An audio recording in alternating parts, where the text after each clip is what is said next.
हरिओम. योगदास श्री जय गणेश जोशी यांनी निरूपण केलेले कैवल्य उपनिषद. 1. शांतिपाठ. ओम भद्रं कर्णेभिः शृणुयाम देवा भद्रं पश्येमाक्षभिर्यजत्राः स्थिरैरङ्गैस्तुष्टुवासस्तनूभिः व्यशेम देवहितं यदायुः. स्वस्ति न इंद्रो वृद्धश्रवा स्वस्ति न पूषा विश्ववेदा स्वस्ति नस्ताक्षो अरिष्टनेमिः स्वस्ति नो बृहस्पतिर्दधातु. ओम शांतिः शांतिः शांतिः. योगेश्वराला विनम्र प्रणिपात. योगेश्वरा, आमच्या कानांना मंगलमय पवित्र तेच सदा सर्वदा ऐकायला येऊ दे. आमच्या नेत्रांना मंगलमय पवित्र तेच पाहायला मिळू दे. आपल्या कृपेने आम्हाला जे आयुष्यमान लाभले आहे ते सुदृढ आणि निरोगी राहून आपल्या सेवेला अर्पण होऊ दे. बुजुर्ग इंद्रदेवाची आमच्यावर कृपा असू दे. सर्व विश्वाचे ज्ञान असणाऱ्या सूर्यदेवाची आमच्यावर कृपा असू दे. सर्व संकटांचे निवारण करणाऱ्या वायुदेवाची आमच्यावर कृपा असू दे. देवगुरु बृहस्पतीची आमच्यावर कृपा असू दे. हे सर्व आमचे कल्याण करोत. योगेश्वरा, सर्वत्र त्रिवार शांती शांती आणि शांती नांदू दे.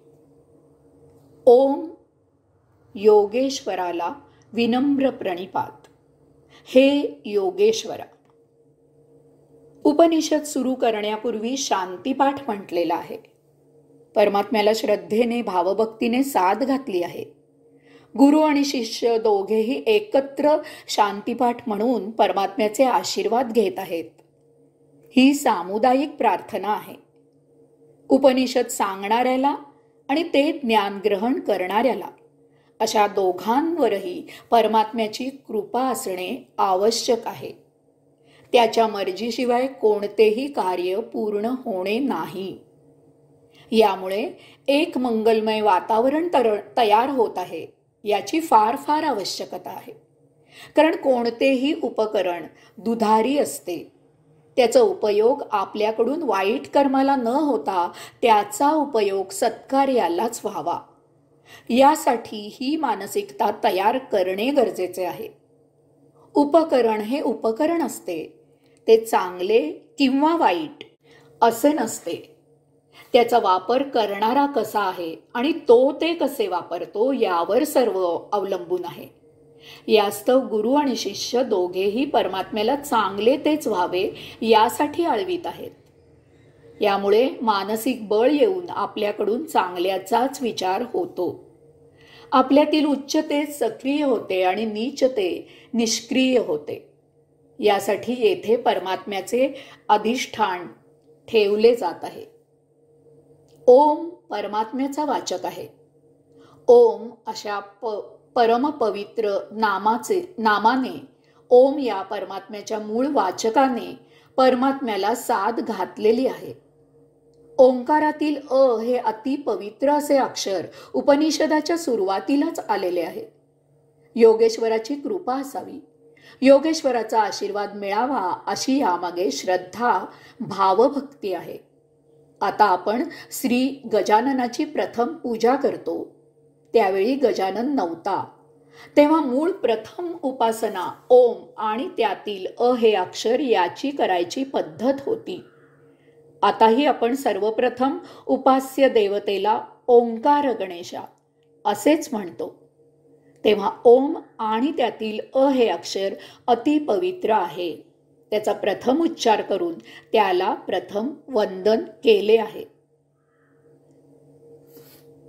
भद्रं कर्णेभिः शृणुयाम देवाः भद्रं पश्येमाक्षभिर्यजत्राः. आमच्या कानांना मंगलमय पवित्र तेच सदा सर्वदा ऐकायला येऊ दे. आमच्या नेत्रांना मंगलमय पवित्र तेच पाहायला मिळू दे. येथे पंच ज्ञानेंद्रियांपैकी कान आणि डोळे अशी दोनच इंद्रिये घेतलेली आहेत. पांडवांपैकी भीम आणि अर्जुन यांच्या पराक्रमाबद्दल बोलले की सर्व पांडवांबद्दल बोलणे केल्यासारखे आहे. तसेच कान आणि डोळे ही प्रधान ज्ञानेंद्रिय आहेत. त्यांच्याबद्दल बोलले की सर्व पंच ज्ञानेंद्रियांबद्दल बोलल्यासारखे आहे.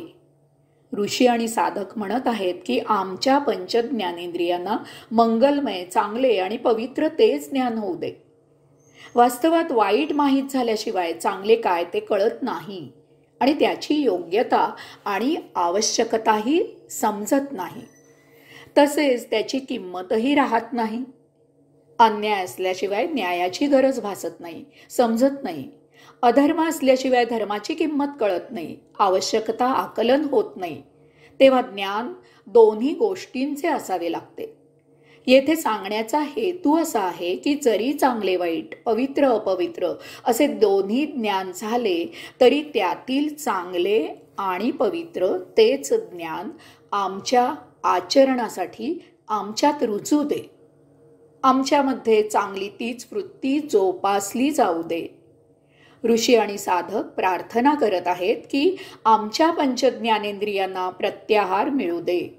कानांनी परमात्म्याचा महिमा ऐकायला मिळावा, डोळ्यांनी परमात्म्याची मूर्ती दिसावी, नाकाने फुला धुपांचे पवित्र तेच वास ग्रहण व्हावेत, जिव्हेने परमात्म्याचाच नाम जपाचा घोष होत असावा, त्वचेला त्याचा चरणस्पर्श व्हावा. अशा प्रकारे आता आमची पंचज्ञानेंद्रिये परमात्म्यातच तदाकार होऊ देत. आम्ही एकचित्त होऊन आमच्याकडून या उपनिषदाची उपासना निर्विघ्नपणे पूर्ण होऊ दे. स्थिरै रंगै स्तुष्टु वांस स्तनुभी व्यशेम देवहित यदायुः. आपल्या कृपेने आम्हाला जे आयुष्यमान लाभले आहे ते सुदृढ आणि निरोगी राहून आपल्या सेवेला अर्पण होऊ दे. किती जगायचे ते आपल्या हातात नाही. तसेच आपल्याला आयुष्य किती आहे ते आपल्याला माहीत नसते. ते आपल्या पूर्व सुकृतावर आणि सद्यजन्मीच्या भोगांवर अवलंबून असते. यासाठी त्या परमचैतन्याची मर्जी असावी लागते. आयुष्याची दोरी त्या अज्ञाताच्या हातात आहे. त्याच्या चैतन्यामुळे आपण आणि हे विश्व सजीव राहते आणि कार्यरत असते. त्याच्याच कृपेने जीवन जगले जात आहे आणि जगले जाणार आहे. जे काही आयुष्य आहे ते प्रभू सेवेत रत असू दे. त्यामुळे ऋषी आणि साधक येथे परमात्म्यालाच सांगत आहेत की आम्हाला जे काही आयुष्य तू दिलेले आहेस ते सुदृढ आणि निरोगी राहू दे. प्रकृती चांगली तर योग साधना होईल. प्रकृती साथ देत नसेल तर कसली उपासना आणि मग कसला साक्षात्कार आणि मग कसली मुक्ती. यास्तव देह धडधाकट आणि निरोगी असावा लागतो. असा हा देह परमात्म्याच्या चरणी त्याच्याच सेवेला रुजू व्हावा अशी ऋषी आणि साधक प्रार्थना करत आहेत. हा अत्यंत दुर्मिळ देह भोगापवर्गतेत वाया जाऊ नये म्हणून फार जागृत असावे लागते. कारण प्रकृतीमध्ये अतिमोहक अशी लोभ प्रलोभने असतात. त्यांच्यापासून नुसते दूर राहून भागत नाही, तर हा दुर्लभ देह योग्य मार्गी परमात्म्याच्याच उपासनेत रत असावा लागतो. तरच उपासना होणे शक्य आहे, तरच साक्षात्कार होणे शक्य आहे, तरच मुक्ती शक्य आहे. स्वस्ति न इंद्रो वृद्धश्रवाः स्वस्ति न पूषा विश्ववेदाः स्वस्ति नास्ताक्षयो अरिष्ट नेमिः. बुजुर्ग इंद्रदेवाची आमच्यावर कृपा असू दे. सर्व विश्वाचे ज्ञान असणाऱ्या सूर्यदेवाची आमच्यावर कृपा असू दे. सर्व संकटाचे निराकरण करणाऱ्या वायुदेवाची आमच्यावर कृपा असू दे. येथे पंचतत्वांपैकी इंद्र म्हणजे आप, पाणी, उषा म्हणजे सूर्य, तेज, ताक्षो म्हणजे शीघ्र गतिमान अर्थात वायू, अशा तिघांना प्रार्थना केलेली आहे. पृथ्वी आणि आकाश वगळले आहेत. यात विशेष असा संकेत काही नाही. पृथ्वीवर आपण आहोतच. पृथ्वी मूळ आहे आणि आकाश सर्व समावेश करून घेते. त्यामुळे या दोहोच्या मधील 3 तत्वांची प्रार्थना म्हणजे पंचतत्वांना आवाहन केले आहे की त्याची कृपा असावी. इंद्राला वृद्धश्रवा म्हणजे पुरातन असे म्हटले आहे. हे उपनिषद कित्येक हजारो वर्षांपूर्वी सांगितले गेले आहे. ते खूप जुने आहे. त्यामुळे निसर्ग हेच देव होते. सर्व काही निसर्गावर अवलंबून आहे हे आपल्या ऋषीमुनींनी जाणले होते. त्यांनी निसर्गातील परमात्मा जाणला होता. निसर्गाचे वरदान असणे हीच मोठी कृपा होती. त्यामुळे वेदात आरण्यके हा स्वतंत्र विभाग आहे. तेथे हृदयापासून उचंबळून उल्हासाने दिग्मूढ होऊन भारावून आनंदाने बेहोश होऊन निसर्गाचे वर्णन केलेले आहे. निसर्ग इतकी ध्यान लावायला उत्तम धारणा नाही. तेथे मन सहजच एकचित्त होते. कारण निसर्गामध्ये कोणत्याही विशिष्ट भावना तयार होत नाहीत. मनाची एकाग्रता चटकन होते आणि दीर्घकाळ टिकतेही. त्यावेळी प्रार्थना करायला बाकी देव म्हणजे महामानव झालेले नव्हते. या उपनिषदाला इतर देव आणि दशावतार अलीकडचे आहेत. आता भरपूर देवांचा स्वामी महाराजांचा सुळसुळाट झालेला आहे. यात दिवसेंदिवस भर होत आहे. सुटाबुटातील अभिनेते आणि खेळाडू असे देव आलेच आहेत. आता तोकड्या कपड्यात अंगविक्षेप करणाऱ्या देवदेवता पाहण्याचीही तयारी करायची आहे. यावरून उपासना कोणाची आणि किती करावी, कोणाच्या किती नादी लागायचे, कोणावर किती श्रद्धा ठेवायची याचा ज्याचा त्याने विचार करावा. देव ही संकल्पना मुळापासून ध्यानात घ्यावी. उपासनेत ध्यानात भावातीत व्हायला भाव निर्माण करणारी विशिष्ट इतिहास असणारी धारणा उपयुक्त नसते. मानवाप्रमाणेच नटलेली आणि मानवाप्रमाणेच दिनक्रम असलेली उपास्य देवता उपयोगी होत नाही. ध्यानासाठी निर्विकार करणारी नैसर्गिक धारणाच असावी लागते. म्हणजे ध्यान एखाद्या विशिष्ट देवतेत न गुंतता तेथेच कुंठित होऊन न थबकता परमात्म्याप्रत घेऊन जाते. आत्मब्रह्माचा साक्षात्कारित करते. सूर्याला विश्ववेदा असे म्हटले आहे. वेद म्हणजे ज्ञान. सूर्य सर्व विश्वाला प्रकाशित करतो. त्यामुळे त्याला माहीत नाही असे या विश्वात काहीही असू शकत नाही. तो काळोखावर अज्ञानावर प्रकाश टाकतो. त्यामुळे त्याला सर्व विश्वाचे संपूर्ण ज्ञान असते. सूर्य अज्ञानाचा काळोख नष्ट करतो आणि ज्ञानाचा प्रकाश पसरवतो. ज्ञानासाठी लागणारी ऊर्जा सूर्य देतो. वायूला सर्व संकटापासून रक्षण करणारा असे म्हटलेले आहे. वायू सर्व ठिकाणी पोहोचतो. सूर्याची किरणे पोहोचणार नाहीत अशा ठिकाणीही वायू पोहोचतो. गुहेतही तो जातो. त्याच्यामुळे प्राणवायू मिळतो आणि जीव जगतो. जीव जगवणारा म्हणजेच सर्व संकटातून सोडवणारा असे म्हटले आहे. कारण संकट निवारण्यासाठी जीव असणे महत्वाचे आहे. स्वस्तिनो बृहस्पतिर्दधातु. देवगुरु बृहस्पतीची आमच्यावर कृपा असू दे. हे सर्व आमचे कल्याण करोत. बृहस्पती हा विश्वातील समस्त मांगल्याचा गुरु आहे. तोच सर्वांचा गुरु आहे. आता त्याला देवांचा गुरु असे म्हटले जाते. कारण दानव जन्माला आले आणि त्यांचे शुक्राचार्य वगैरे गुरुही निर्माण झाले. या उपनिषदाच्या काळी दानव नीती नव्हती. ते सत्ययुग होते.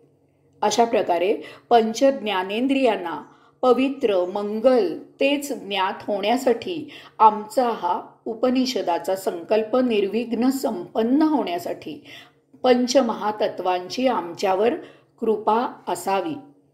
विश्वगुरु बृहस्पतींचा आशीर्वाद असावा. अशी भावभक्तीने श्रद्धेने ऋषी आणि साधक उपनिषदाचा अभ्यास सुरू करण्यापूर्वी प्रार्थना करत आहेत. येथे बृहस्पती याचा दुसरा अर्थ म्हणजे बुद्धी, मन, स्मृती असा होतो. अशा प्रकारे पंचमहातत्वांच्या जोडीला पंचज्ञानेंद्रिये, बुद्धी, मन, स्मृती अशी अष्टांगे वश करून उपनिषदांचा अभ्यास पूर्ण व्हावा अशी ऋषी आणि साधक प्रार्थना करत आहेत. एकूणच सर्व उपनिषदांच्या प्रार्थना कोणत्याही वैयक्तिक मागणीसाठी नाहीत.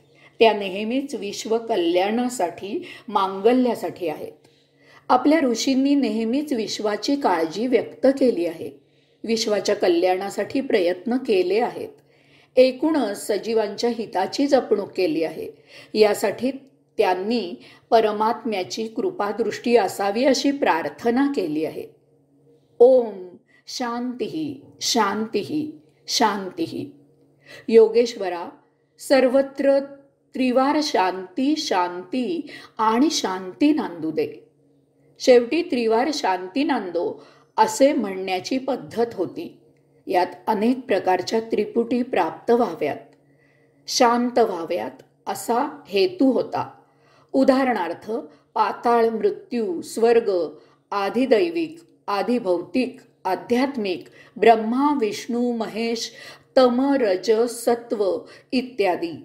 या योगे त्रिपुटींच्या अतीत होऊन तुरीय अवस्था प्राप्त होऊन मुक्तीचा मार्ग मोकळा व्हावा अशी इच्छा आणि त्यासाठी परमात्म्याची प्रार्थना केली आहे. हरिओम.